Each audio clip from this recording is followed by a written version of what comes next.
Hello friends, Manisha મસાલા મેજિકમાં આપનું સ્વાગત છે। આજે એકદમ ઇઝી રીતથી ગુવાર ઢોકળીના શાકની રેસિપી તમારી સાથે હું શેર કરીશ। ઢોકળીમાં સોડા નાખ્યા વગર અને તરત જ સોફ્ટ થાય તેવી આજે આપણે અહીં ઢોકળી બનાવીશું। મોસ્ટ ઓફ આપણે એકલા ગુવારનું શાક તો ઘરે બનાવતા જ હોઈએ છીએ, તો ચાલો આપણે આજે અહીં એકદમ ટેસ્ટી અને સૌને ભાવે તેવું ગુવાર ઢોકળીના શાકની રેસિપી શરૂ કરીએ। રેસિપી શરૂ કરતાં પહેલાં જો મારો વિડીયો તમને સારો લાગે તો લાઈક અને શેર કરવાનું ભૂલતા નહીં। તો ચાલો અહીં શરૂ કરીએ ગુવાર ઢોકળીના શાકની રેસિપી। ગુવાર ઢોકળીના શાકમાં સૌપ્રથમ આપણે અહીં ઢોકળી બનાવીશું। ઢોકળી બનાવવા માટે આપણે એક બાઉલમાં પોણો વાટકો જેટલો ચણાનો લોટ લેશું। ત્યારબાદ તેમાં અડધી ચમચી લાલ મરચું પાવડર, અડધી ચમચીથી પણ ઓછી હળદર, અડધી ચમચી ધાણા જીરું પાવડર, થોડી હિંગ,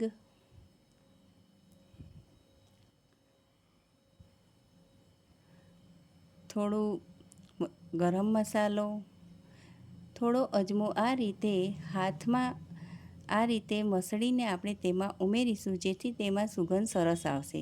ત્યારબાદ અડધી ચમચી સુગર પાવડર, સ્વાદ અનુસાર મીઠું, થોડી કોથમરી અને થોડું 1 ચમચી જેટલું તેલ ઉમેરીને તેમાં થોડું પાણી ઉમેરી લઈશું। ત્યારબાદ અડધા કાપેલા લીંબુનો રસ તેમાં ઉમેરી લઈશું અને બરાબર લોટ આપણે બાંધી લઈશું।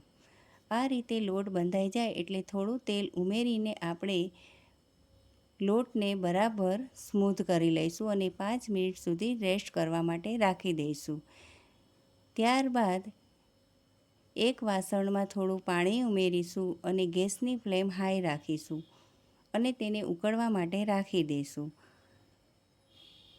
હવે 5 મિનિટ પછી આપણે લોટને બરાબર આ રીતે સ્મૂથ કરીને બંને હાથમાં આ રીતે તેલ લગાડીને તેમાંથી આપણે નાની નાની આ રીતની આપણે ઢોકળી બનાવી લઈશું। બધી ઢોકળી આ રીતે આપણે બનાવી લઈશું। આ રીતે બધી ઢોકળી બની જાય એટલે ઉકળતા પાણીમાં આપણે એક પછી એક ઢોકળી તેમાં ઉમેરી લઈશું।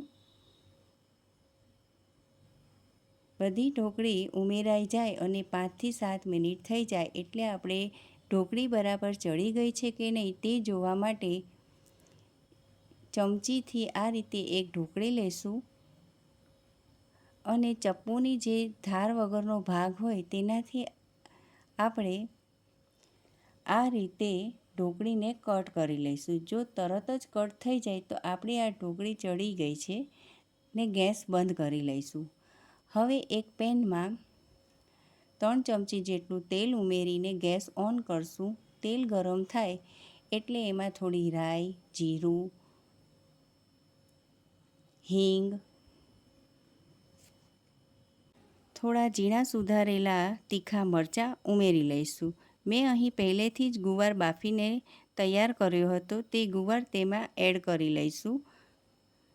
વજનમાં જોઈએ તો આ ગુવાર 150 ગ્રામ છે। હવે એને એકવાર મિક્સ કરીને તેમાં અડધી ચમચી જેટલું લાલ મરચું પાવડર, અડધી ચમચીથી પણ ઓછી હળદર, અડધી ચમચી ધાણા જીરું પાવડર, સ્વાદ અનુસાર મીઠું ઉમેરીને બધું બરાબર મિક્સ કરી લઈશું। બધું મિક્સ કર્યા પછી ઢોકળીને ચાળણીમાં કાઢીને આ રીતે પાણી બરાબર નીકળી જાય પછી તેને આપણે ગુવારમાં ઉમેરી લઈશું ને એકવાર બધું બરાબર મિક્સ કરી લઈશું। બધું બરાબર મિક્સ થઈ જાય એટલે તેમાં આપણે થોડી કોથમરી ઉમેરીને ગેસ ઓફ કરી લઈશું અને અડધી ચમચીથી પણ ઓછો ગરમ મસાલો તેમાં એડ કરીને એકવાર ફરીથી બધું બરાબર મિક્સ કરી લઈશું। તો આ ગુવાર ઢોકળીનું એકદમ ટેસ્ટી એવું શાક બનીને તૈયાર છે। તો તમે પણ આ રીતે તમારા ઘરે જરૂરથી ગુવાર ઢોકળીનું શાક બનાવજો અને મારી આ રેસિપી તમને કેવી લાગી એ કમેન્ટ બોક્સમાં જરૂરથી કહેજો. Thanks for watching.